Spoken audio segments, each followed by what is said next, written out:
All right, let's get into this. Okay, I guess the dangerous game that's going on right now, like people don't realize we are in World War III. It's just right now it's still in the second phase, which is trade war.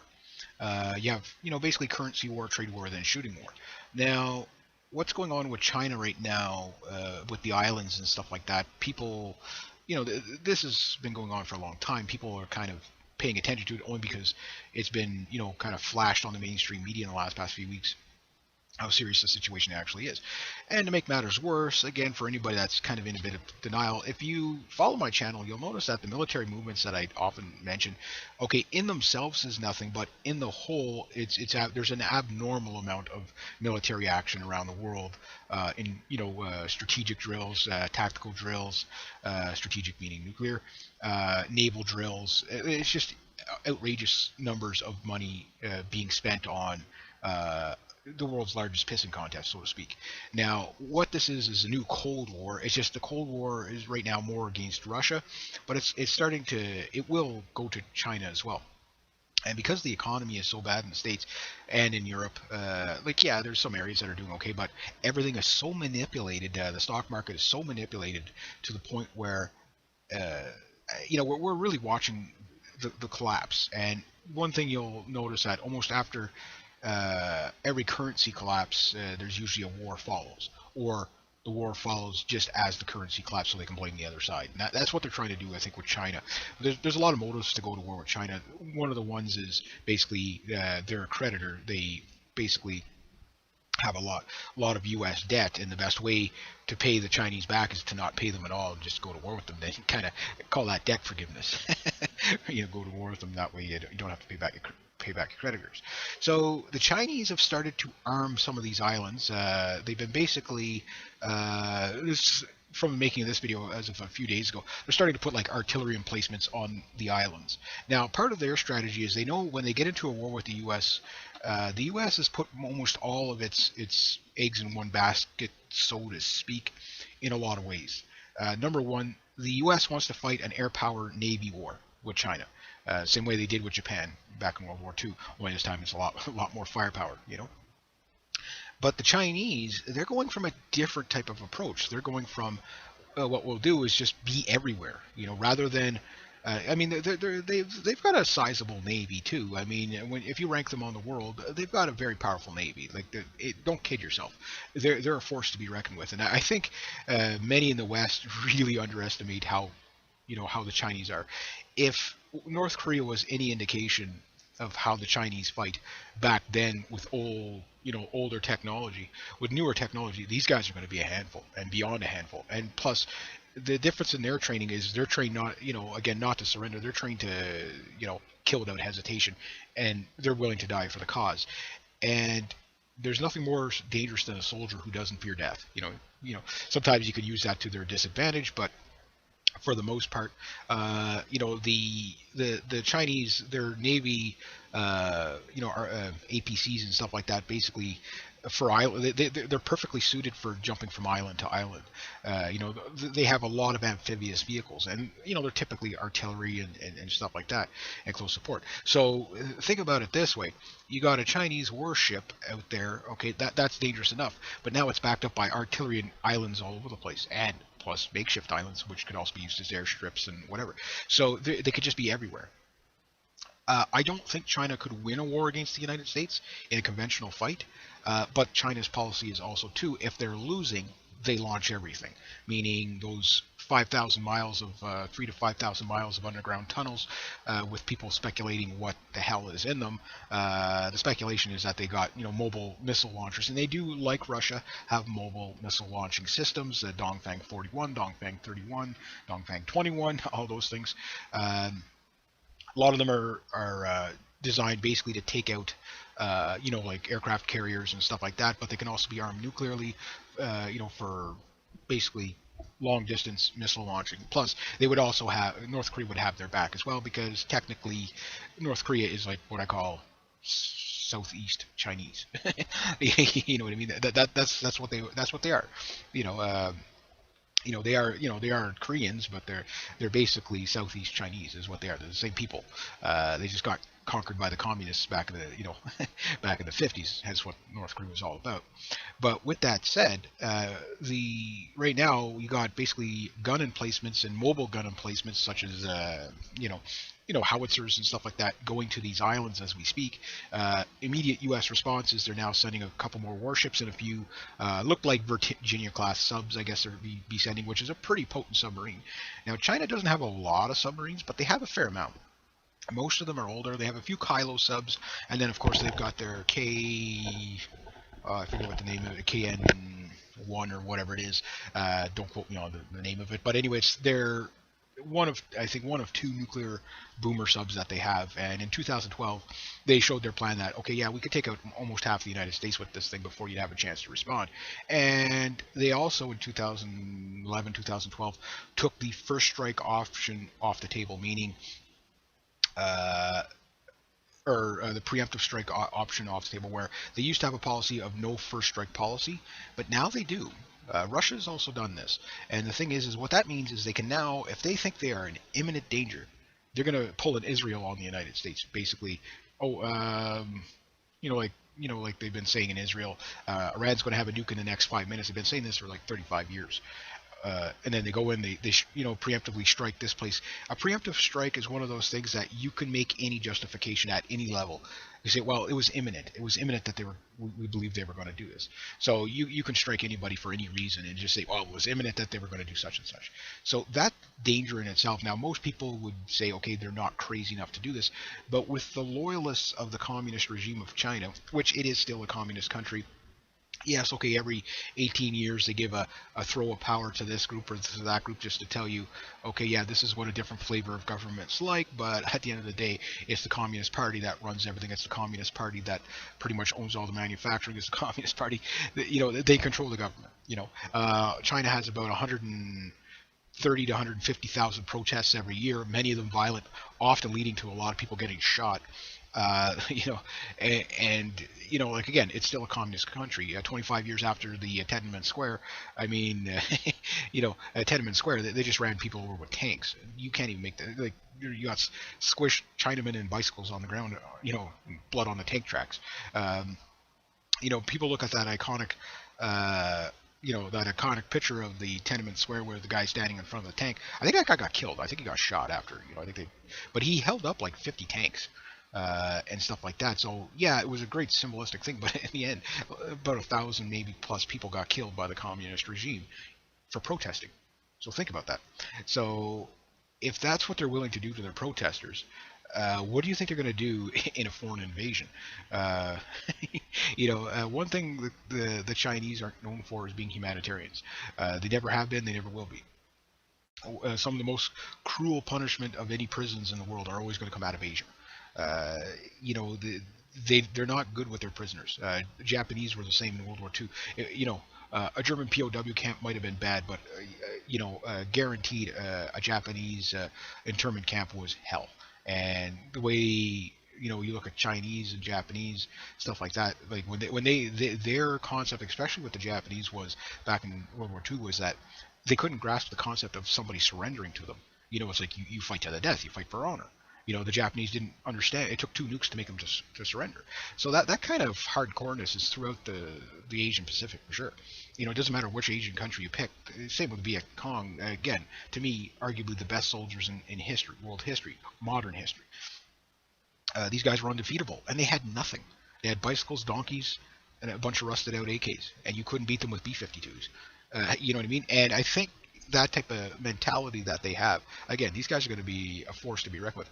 Now, that said, I do think there is a lot of blunders that they do as well. I mean, if we're lucky, there'll be a lot of blunders. But on the other hand, you just can't scoff at the numbers. And I think that's where their strength is that they can be everywhere at once. So they don't necessarily have to be that much more advanced than us. I don't think they could win. But if these guys start showing up in South America, the U.S. has a handful on it. Again, yeah, you fight a war over there somewhere.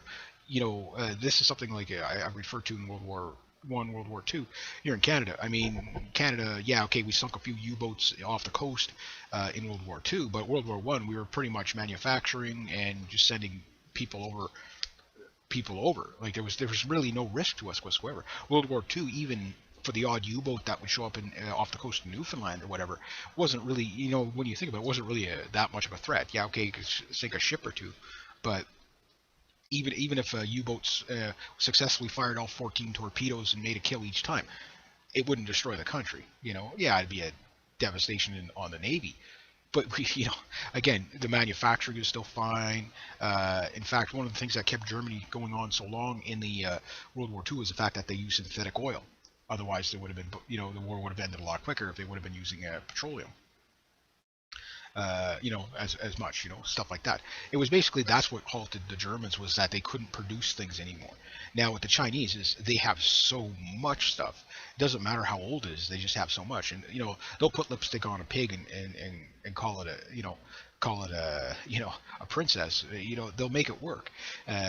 The thing is, yes, they have mostly older Soviet technology stuff.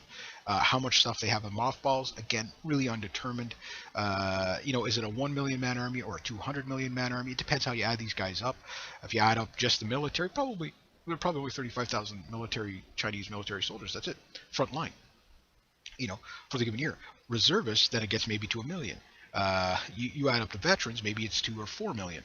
You add up all the police special units, all the all these specialty jungle warfare units and stuff like that, and the special security forces, and then you might have to, 20 million men. Nobody knows how much they actually have, but they do have one thing they do have is a lot of people, and they could pretty much turn that into a military, different grade levels for sure. I mean, the guy running at you with his bayonet out with the SKS, you might be able to pick that guy off fairly good.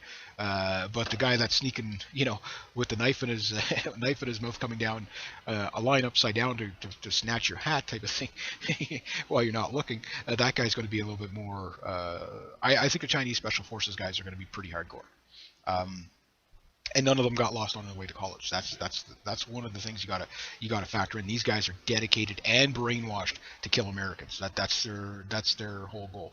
Plus, you get the rivals in Asia. I mean, you ask, go to Beijing and ask people what they think of Taiwan, they'll say there is no Taiwan. So there's a lot of bit of rival. And you go to Taiwan and say, what do you think of Beijing? They can up yours Beijing. So there's rivals there, and these people know that whenever the game is played, it's going to be for keeps. And I think that the Chinese, they understand that. When you have guys like George Soros in the past week, and Henry Kissinger coming out and saying, yeah, we're going to have a war with China. Now, Soros, he's heavily invested in China and stuff like that. And coinciding with the bizarreness of the Bilderberger group this year, which is usually held before the G7, this time it's held after the G7. I'm thinking the reason why they're doing that is they're probably going to give the green light for World War III. That's why you're seeing such military buildup. And on the mainstream media. When you start seeing it on the mainstream media, it's because they want you to know that we're going to war. And the reason why we're probably going to go to war is because the U.S. economy is going to actually tank. It's going to collapse. And what they want to do is be able to blame the collapse on Russia or China. Now, Russia and China, they're not stupid. They know this. This is why they've been, particularly China, they've been basically, trying to get world reserve currency status, which the IMF is, they say they're going to allow it. They might actually do it. Who knows? Because again, to the IMF, it doesn't matter whose whose currency you control. It's resources, and the currency denomination doesn't matter to them. Thing is when you take one world reserve currency like the U.S. dollar, and then all of a sudden say, okay, now you have a competing currency that's backed by gold over in China, which we know in around September, October, maybe even November, China's going to let people know what's in their gold vaults. They're basically calling out the world when they do that. That is a war declaration in itself. Why? Because what it does is says, hey, yeah, okay, our markets are manipulated too, but we have a currency that's backed by gold. What's yours backed by? And when nobody else can show their hand because they don't have any gold left, a lot of people are speculating that the Federal Reserve gave all the gold to China. I mean, Switzerland has been melting down gold bars in very China Asian friendly denominations, not the gold bar standards that are used in the US. And even you have England is jumping on ship with the AIIB, Asian investment banking thing. Russia's working with it. Everybody around the world is pretty much working with China at some level. China's pretty much bought up the world and the world resources. They're building, what you call it, like the Panama Canal, but they're building one in Bolivia that's going to be owned by the Chinese. So now the Rothschild Panama Canal is no longer going to be, they're going to have competition now. And that's going to be, again, it's a new paradigm. It's a new dynasty rising, the rising dragon or whatever you want to call it. And the Chinese, too, are going to be, again, strategizing how to fight a war against a superpower navy. Well, artillery is low tech, but boy, when that stuff, there's nothing I think military implement that works better than artillery a lot of times. Yeah, okay, sure. An Aegis warship within artillery range, yeah, one artillery shell coming at it, it'll shoot that thing down, no problem. That's not the problem. The problem is the 85 shells coming at it from multiple angles when it's trying to go through an island chain, and that's what the Chinese are going to do.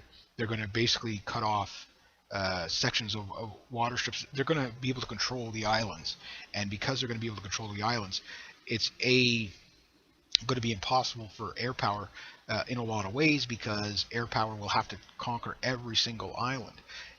The warships will have to stay so far back that it'll be a very long fight in order to do that. So until you take out every SAM site on every island, well, aircrafts are going to be at risk. Plus, you still have to deal with their air force and everything else. So I think the strategy is more what the Chinese are going for rather than really relying on weaponry. And plus, the Chinese have been putting a lot of effort into anti-satellite technology, meaning they'll probably just fire off rockets or laser beams to disrupt U.S.-made spy satellites or whatever.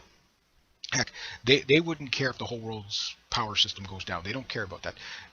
You know what I mean? They're I don't think they want to pick the fight, but they know they're already in it. They have no choice.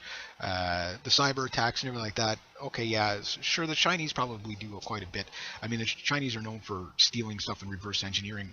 Even the Russians are still ticked at them for their J-10, basically an Su-27 knockoff. They lent one to the Chinese a few years back, saying, "Hey, maybe you like Su-27 flanker, you buy." The Chinese said, "No, thanks. We don't buy. We don't buy." Next thing you know, they completely reversed engineered this thing. The Russians were just ticked at them.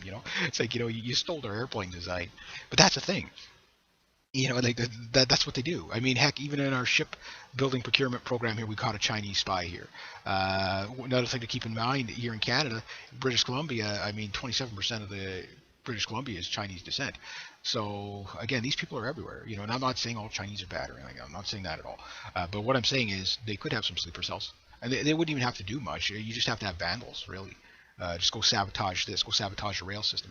Go sabotage your power line. Just make life miserable. And I think that's what modern warfare is going to be. I mean, if anything, the Chinese are probably looking at the Middle East and saying, how are these guys beating the U.S.? Well, they're beating the U.S. because they're everywhere at all time. So in other words, what the Chinese will probably do, okay, they'll have their military stuff out there too, but they're going to have most of their military in plain clothes. You won't even know they're military. And I think that's what the Jade Helm thing in the States, yeah, it's for like getting ready for an upcoming Middle East war. I think that's when they go into Iran, and once they go into Iran, then they're right on the doorstep of China. So I think Jade Helm, again, it's so multifaceted. It works for martial law. It works if the economy collapses. It works if there's an invasion. It works if World War III breaks out. It works for so many different things. But one of the things that it would work, because you have to understand, once we're pretty much in Syria there now, so it's just a matter of time before Assad falls, right? Once he falls, then it's okay, we'll just kill the ISIS guys and go straight into Iran, because that's what the U.S. They said they were going to do that, not the people but the government. And Assad's days are numbered. So is Iran. But why do they want to go to a war with Iran? Iran hasn't attacked anybody in 200 years. As a country, yeah, okay, Hezbollah and stuff like that. But I don't know how anybody could sit there and say, well, Iran's so bad because of Hezbollah, and then give Saudi Arabia a pass. I mean, actually, Saudi Arabia surpassed their head chopping thing, since last year. It's like they made a record. They're hiring people at minimum wage to chop people's heads off. For their so-called criminals over there, whatever, which are not, okay, you insulted the Prophet Muhammad, that's a criminal over there. So, we look at that barbarism and say, okay, well, that's okay because Saudi Arabia is our ally, but they're not really an ally. They're not even close to an ally. They're just, it's because of the oil fields, right? Which Iran may take out, and if Iran takes that out, that's the justification. It's again, the United States wins big on this. Number one, they get to throw the Saudis under the bus. Number two, they get to say, oh, we're going to go to the aid of Saudi Arabia, our dearest ally next to Israel, and go and kill these big bad Iranians. But once they do that, then they're on China's doorstep, and that's the whole game. It's not about Iran; it's about China. Every single military movement that the U.S. makes is about Russia and China. Why? Because those are the two biggest threats in the world. Look, Mitt Romney, lost the election, that past election. Um, and he really spilt the beans about what the goal was, and that was to go after Russia, to go after China. And the thing is the plan is the same. Obama just doesn't talk about it quite as much. However, if you listen to what he says on China, it's a war rhetoric. It's basically anywhere China goes, we're going to be there. Boko Haram over there in Nigeria. Nigeria just recently discovered a lot of minerals and resources. China wants to go in there and invest. All of a sudden you have UN-backed Boko Haram. I mean these guys get freaking food parcels from them. Like U.S.-made weapons and everything like that. Again, you follow the money, you figure it out. So anywhere China is. Anywhere the U.S. blows up bridges, China goes there and builds bridges. Anywhere China's building bridges, U.S. goes up out there to blow them up. Now you're saying that's overly simplistic and not fair, but that's what's happening. And again, it's not the government, it's not the people, it's the government. You know, the thing is the Chinese aren't stupid though. They know very well that the U.S. wants to fight an air power and a navy war. So the best way to take them out again is get them into a ground war. And the only way that happens is if, well, think about it, Red Dawn style, come up from South America, say, oh no, that'll never happen. The U.S. is so well equipped that they never get by. You got how many millions of illegals in the United States right now? Uh, you know what I mean? They can't even lock up that border. Now that said, okay, if they really wanted to, yeah, they probably could. But just look at let's look at the Middle East. I mean, all the surveillance that's there, but yet they can't find ISIS or stop ISIS.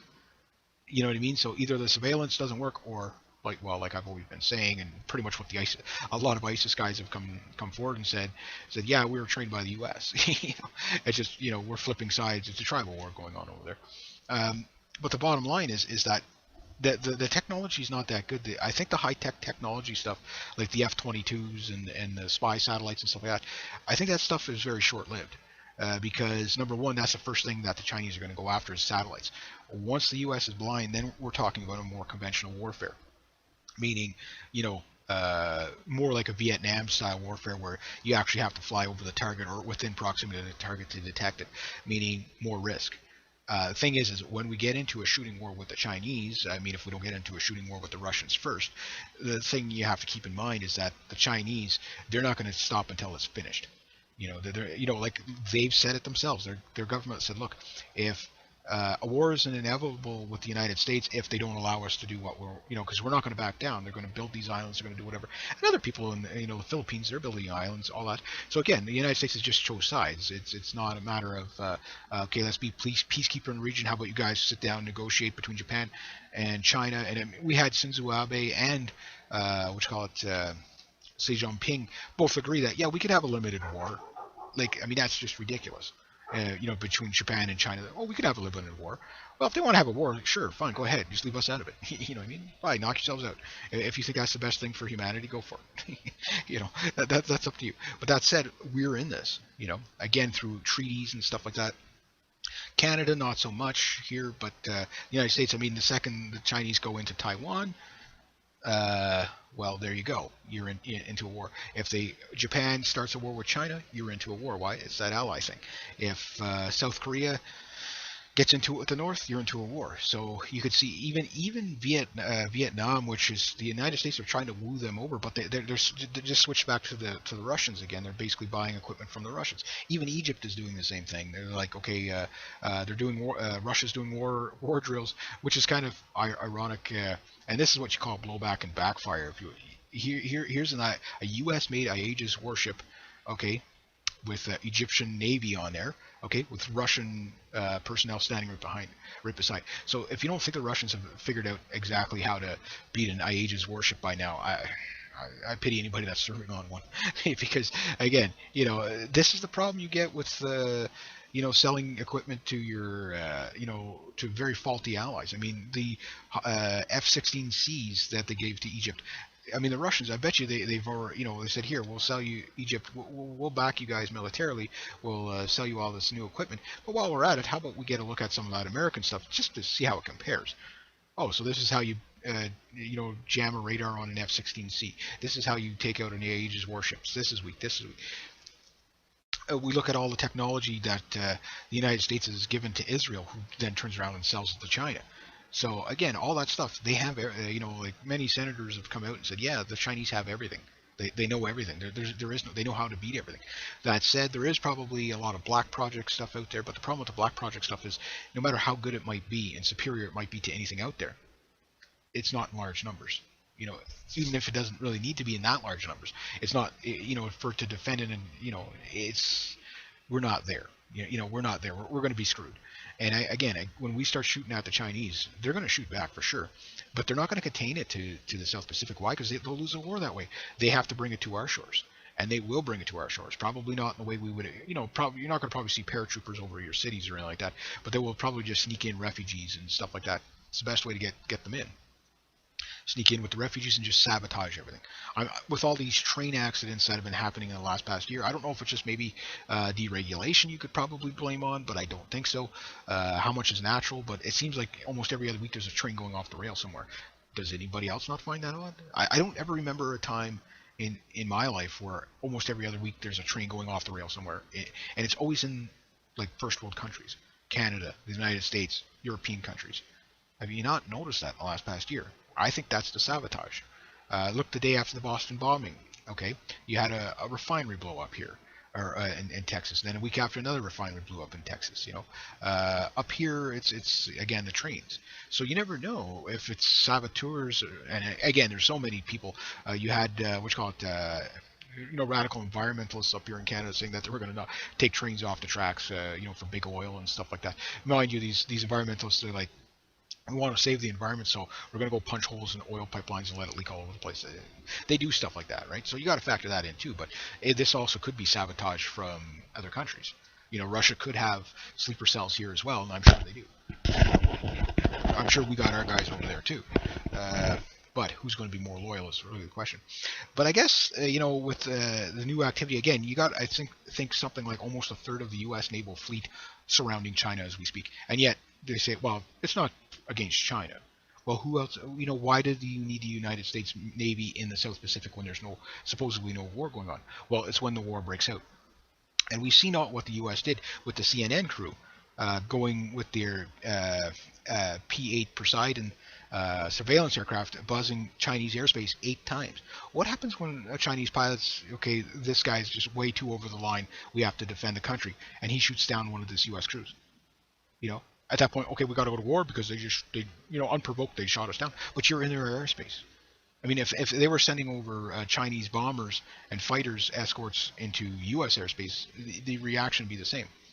I mean, the United States was told to leave Chinese airspace 8 times, and the justification you get on the mainstream media is, well, they're building islands and they shouldn't be allowed to build the islands and stuff like that. And it's somewhere called like a 9th sector or whatever it is that's in dispute. But that's still not the point. The point is, that this isn't diplomacy. This isn't handling it with delicacy. This is going to start a shooting war. Like, it doesn't matter if you think you're right or not. The point is if they're convinced that that's their territory, okay, you're either going to have to put up or shut up. So if you're calling their bluff, okay, well, fine. But if they shoot at you, you provoked it. So I'm not saying that you have to stand down from the tyrants of the world, but I'm also saying don't go looking for trouble. Problem is we know the U.S. military goes looking for trouble because it became a geopolitical military, not a defensive military. This is why I like Switzerland. They have a defensive military. Japan used to be a defensive military. Now they want to get aggressive. They want to get nukes. They want, they want to get into a war with China. It's nuts. But like I say, if they want to fight it out, if North Korea wants to tear apart South Korea, let them fight it out. But why should we be involved in it? Like, what benefit do we have by getting involved with that stuff? What I say is we should be protecting ourselves from here, and be ready for that stuff, but not go looking for it. But that's, I guess, unfortunately, this is the world we live in. So again, we have now U.S. warships, more of them going into the South Pacific. the Asian Pacific, and we got U.S. Submarines. Again, who knows what's going to happen? You get a Kursk-style incident, in the South Pacific. Hey, that could flare up very, very fast and turn into a war. But it is looking like that's what they're promoting right now, is getting into a war with China. I don't think China's going to start it. I don't think they're going to fire the first shot, but I know they're ready for it. And I think the problem is that they're going to be way too underestimated. And I don't think they'll win a war, but I think it would be devastating. I mean, think about it. Remember, there's a lot of U.S. aircraft carriers that they want to decommission because they're getting old. The best way to decommission one is have one destroyed. Screw the people on, because again, it's cheaper. You can kill the people. It's cheaper, right? That type of thing. So you'd say, oh, the U.S. government wouldn't do that. Well, yeah, they do that. you know, Look, Vietnam, the Gulf of Tonkin incident. This is a Henry Kissinger thing. That bastard's still alive. And I mean, this guy is telling us that we might be going to a war with China. What he's telling you is we're going to war with China. George Soros, anywhere his money goes, death and destruction follows. So I mean, he tried to get a coup in Hong Kong going there last year. It didn't fly. The people wouldn't have it. The student protests. Again, all linked to the CIA. All linked. It's the same program everywhere these goons go. Problem is they're not going to fight it. You're going to fight it. And the problem is most people, once the shooting starts, the last thing they're going to be following is geopolitics. They're going to be too worried about their lives. But the problem is the same old banksters and everything get away with all this all the time. War is a racket. So the thing is this is going to be a hell of a racket. So anyway, I guess I'll leave it at about that, just to keep you guys in the loop of what's going on. If you like this kind of content, please consider making a donation to the channel. Thank you very much to everybody who has. Rate, subscribe, share, comment, and like. Be true to yourself, be true to others. Always do the right thing, and have yourselves a great day.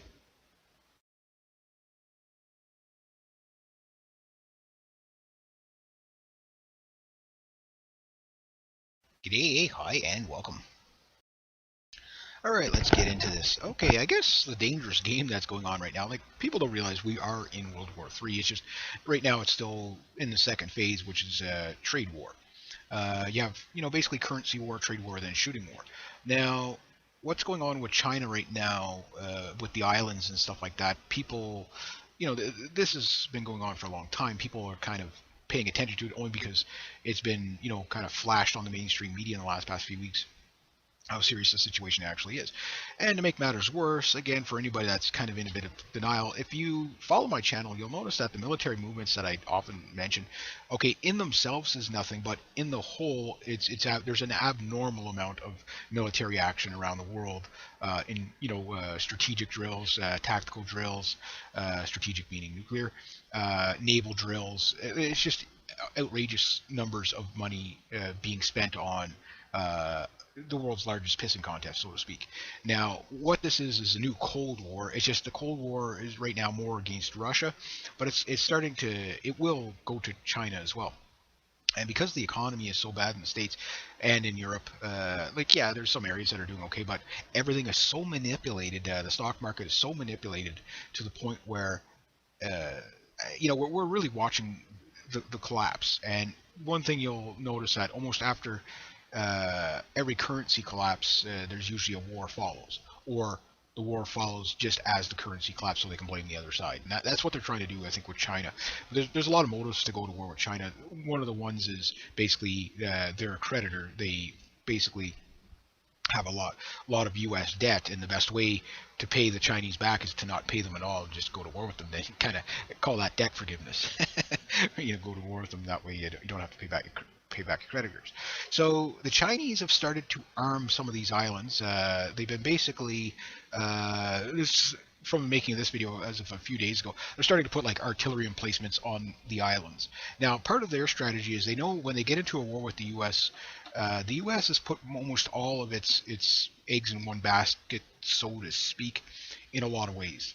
Number one, the U.S. wants to fight an air power navy war with China, same way they did with Japan back in World War II. Only this time it's a lot more firepower, But the Chinese, they're going from a different type of approach. They're going from what we'll do is just be everywhere, rather than I mean, they've got a sizable navy too. I mean, if you rank them on the world, they've got a very powerful navy. Like, don't kid yourself, they're a force to be reckoned with. And I think many in the West really underestimate how the Chinese are. If North Korea was any indication of how the Chinese fight back then with older technology, with newer technology, these guys are going to be a handful and beyond a handful. And plus, the difference in their training is they're trained not, again, not to surrender. They're trained to, kill without hesitation, and they're willing to die for the cause. And there's nothing more dangerous than a soldier who doesn't fear death. Sometimes you could use that to their disadvantage, but for the most part, the Chinese, their navy, APCs and stuff like that, basically for island, they're perfectly suited for jumping from island to island. They have a lot of amphibious vehicles, and they're typically artillery and stuff like that, and close support. So think about it this way: you got a Chinese warship out there. Okay, that's dangerous enough, but now it's backed up by artillery and islands all over the place, and plus makeshift islands, which could also be used as airstrips and whatever. So they could just be everywhere. I don't think China could win a war against the United States in a conventional fight, but China's policy is also too, if they're losing, they launch everything, meaning those 5,000 miles of 3 to 5,000 miles of underground tunnels, with people speculating what the hell is in them. The speculation is that they got mobile missile launchers, and they do, like Russia, have mobile missile launching systems: Dongfang 41, Dongfang 31, Dongfang 21, all those things. A lot of them are designed basically to take out, like aircraft carriers and stuff like that. But they can also be armed nuclearly, for basically long distance missile launching. Plus, they would also have North Korea would have their back as well, because technically